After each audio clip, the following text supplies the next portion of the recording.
Next നമ്മൾ പറയാൻ വേണ്ടിയിട്ട് പോകുന്നത് the structure and content of എന്തൊക്കെ കാര്യങ്ങളാണ് നമ്മൾ ആറ്റിറ്റ്യൂഡ് ട്രെയിനിങ്ങിന് ശ്രദ്ധിക്കേണ്ട കാര്യമെന്നാണ് പറയുന്നത്. അതായത് the program should consider under attitudinal training. എന്തൊക്കെ കാര്യങ്ങളാണ് ആറ്റിറ്റ്യൂഡ് ട്രെയിനിങ്ങിൽ നമ്മൾ ശ്രദ്ധിക്കേണ്ട കാര്യമെന്നാണ് പറയുന്നത്. ഒന്നാമത്തെ കാര്യമാണ് പറയുന്നത് the structure and content of attitudinal training program. ആ ആറ്റിറ്റ്യൂഡിന് ട്രെയിനിങ് പ്രോഗ്രാമിൻ്റെ സ്ട്രക്ചറും ഘടനയും അതിലെന്തൊക്കെ കാര്യങ്ങൾ ഉൾക്കൊള്ളിച്ചിട്ടുണ്ട് എന്നുള്ളതുമാണ് പ്രധാനമായിട്ടും നമ്മൾ ശ്രദ്ധിക്കേണ്ട ഒന്നാമത്തെ കാര്യമെന്ന് പറയുന്നത്. അങ്ങനെ ആ കാര്യങ്ങൾ നമ്മൾ ശ്രദ്ധിച്ചു കഴിഞ്ഞാൽ നമുക്ക് എന്ത് ചെയ്യാൻ വേണ്ടിയിട്ട് പറ്റും? നല്ല രീതിയിലുള്ള ജോബ് എക്സ്പീരിയൻസ് നമുക്ക് റീപ്രൊഡ്യൂസ് ചെയ്യാൻ വേണ്ടിയിട്ട് പറ്റും. അതായത് we can make good persons in the organization and without conflict, grievances and mistakes and other misbehaviors, an organization will smoothly running forward. അത് നമുക്ക് സാധിക്കും എന്നാണ് പറയുന്നത്. രണ്ടാമത്തത് individual അറ്റൻഷനാണ്.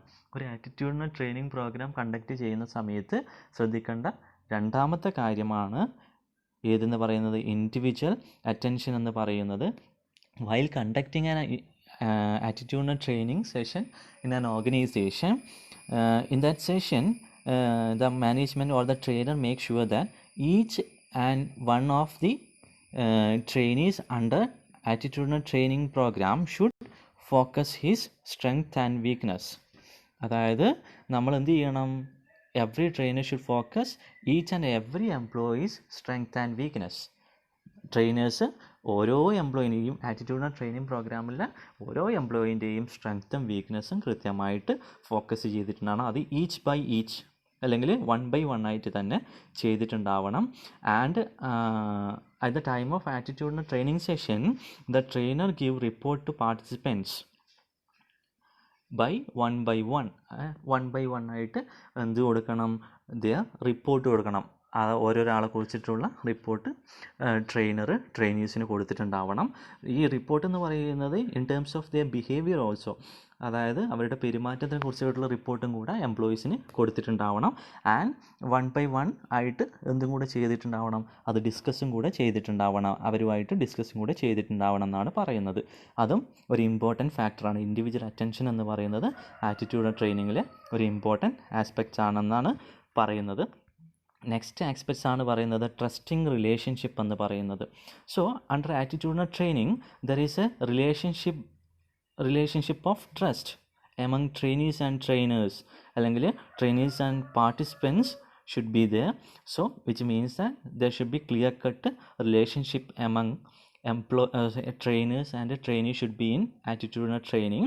So if good relationship of trust exists in attitudinal training, this will give good communication system in the organization, and that will ultimately result a change, or the employees are ready to accepting changes in the organization. Or simply, if good relationship exists in the form of trust among trainers and participants, that will make good communication, and that ultimately make some kind of changes in the behavior of employees.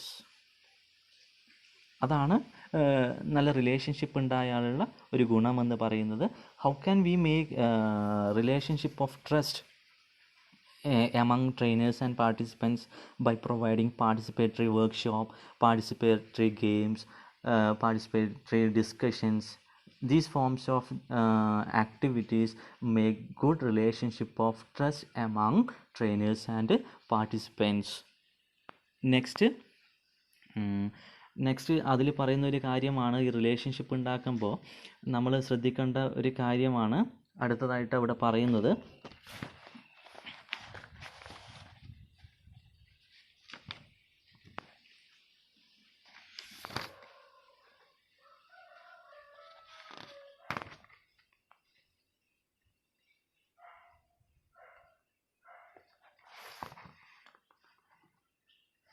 Next പറയുന്നതാണ് powerful trait. Next പറയുന്ന ഒരു കാര്യമാണ് training റിലേഷൻഷിപ്പിൽ next പറയുന്ന ഒരു കാര്യമാണ്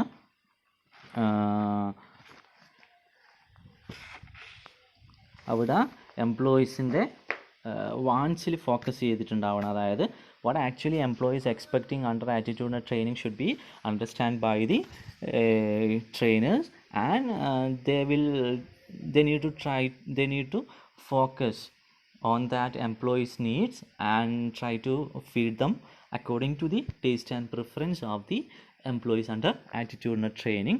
So attitudinal training is not at all start with the skills. It should be start with the person. Why the attitudinal training need to start with the person? Because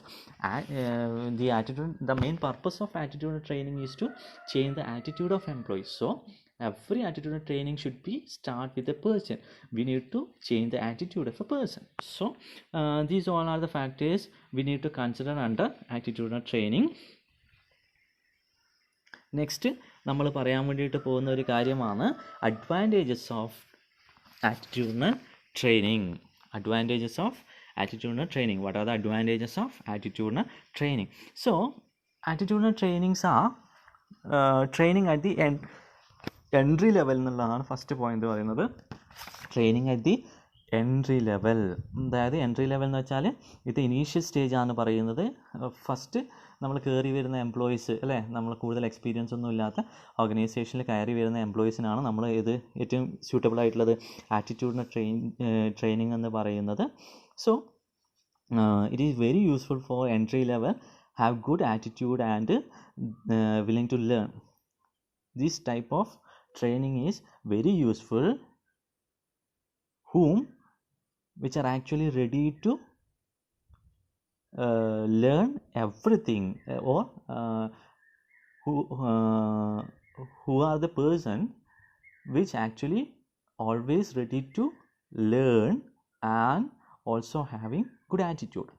നല്ല attitude ഉള്ള ഒരാൾക്കും അല്ലെങ്കിൽ എന്ത് കാര്യവും പഠിക്കാൻ നല്ല താല്പര്യമുള്ള ആൾക്കും മാത്രമാണ് ഈ ആറ്റിറ്റ്യൂഡിനൽ ട്രെയിനിങ് സ്യൂട്ടബിൾ ആവുക. And it is more suitable to entry level employees.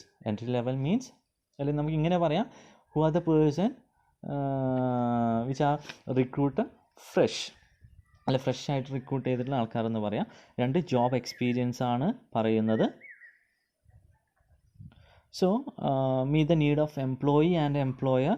It's replicate the intent of job experience എന്ന് പറയുന്നു. അതായത് ഗുഡ് ജോബ് എക്സ്പീരിയൻസ് കിട്ടും ഏതുണ്ടെങ്കിൽ നമ്മുടെ ആറ്റിറ്റ്യൂഡിനൽ ട്രെയിനിങ് ഉണ്ടെങ്കിൽ. മൂന്നാമത്തെ പറയുന്നത് develop right attitude and confidence എന്ന് പറയുന്നു. So if the attitudinal training provided in an organization, it make good attitude and confidence among the employees in the organization എന്ന് പറയുന്നു. Attitude training more focus on young people, which means that they are ready to learn everything, they are ready to change everything. And at the negative side we can say that in the present scenario young people have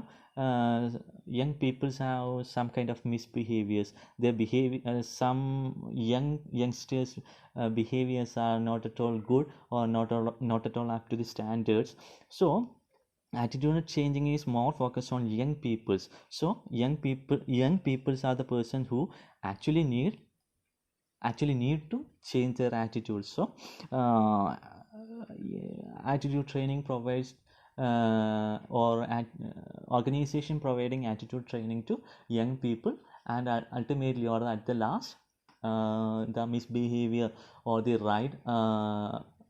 or the wrong attitude or wrong comments of the young peoples are changed and they will become good people.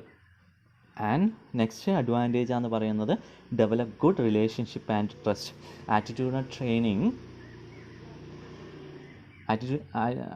training gives an organization good employees and make good relationship among employers and employees, or that will make good relationship or good trust among employees and employers in the organization. If an organization having good relationship, then that will ultimately give good communication system in the organization. Good communication means there is no semantics exists in the organization, and ultimately that good communication make change in attitude of employees. So next advantage എന്ന് പറയുന്നത് powerful trait ആണ് പറയുന്നത്. So attitudinal training is a powerful trait which is the result of attitudinal training. Powerful trait means it gives cooperative attitude, punctuality, and constructive criticism in the minds of employees in the organization. So it is a good attitude in the organization which is acceptable by every kind of organization. Next limitation ആണെന്ന് പറയുന്നത്, ഇതിന് കുറച്ച് limitations ഉണ്ട് ആറ്റിറ്റ്യൂഡൽ ട്രെയിനിങ്ങിന്. ആറ്റിറ്റ്യൂഡൽ training എന്ന് പറയുന്നത് complex and long term ആണ്. ഇത് കോംപ്ലക്സ് ആൻഡ് ലോങ് ടേം എന്ന് പറയാൻ കാരണം ഒരു ബിഹേവിയർ, ഒരു ആറ്റിറ്റ്യൂഡ് ഉണ്ടാക്കിയെടുക്കാനും കുറേ വർഷങ്ങളെടുക്കും. കൂടാതെ നമ്മൾ മാറ്റിയെടുക്കേണ്ടത് ഹ്യൂമൻ മൈൻഡാണ്. ഹ്യൂമൻ മൈൻഡ് എന്ന് പറയുന്നത് കോംപ്ലക്സ് ആയിട്ടുള്ളൊരു കാര്യമാണ്. സോ നമ്മുടെ ആറ്റിറ്റ്യൂഡ് ട്രെയിനിങ് എന്ന് പറയുന്നത് കോംപ്ലക്സ് ആൻഡ് ലോങ് ടേമും ആയിരിക്കും. കൂടാതെ ഇവിടെ ലീഡർഷിപ്പ് ഡൈവേഴ്സിറ്റി എന്ന് പറയുന്ന ഒരു കോംപ്ലക്സ് ആയിട്ടുള്ള കാര്യമായിരിക്കും. അതായത് നമ്മുടെ ലീഡർഷിപ്പ് എന്ന് പറയുന്ന, അല്ലെങ്കിൽ നമ്മൾ പലതരത്തിലുള്ള ലീഡർഷിപ്പ് അല്ലെങ്കിൽ ലീഡേഴ്സിനെ കണ്ടുപിടിക്കുക എന്ന് പറയുന്നത് ഒരു കോംപ്ലക്സ് ആയിട്ടുള്ളതായിരിക്കും. പിന്നീട് പറയുന്ന കാര്യം, നമ്മളിത് ഈ ആറ്റിറ്റ്യൂഡ് ചേഞ്ചസ് എന്ന് പറയുന്നത് ഓർഗനൈസേഷനകത്ത് മാത്രമാണ്.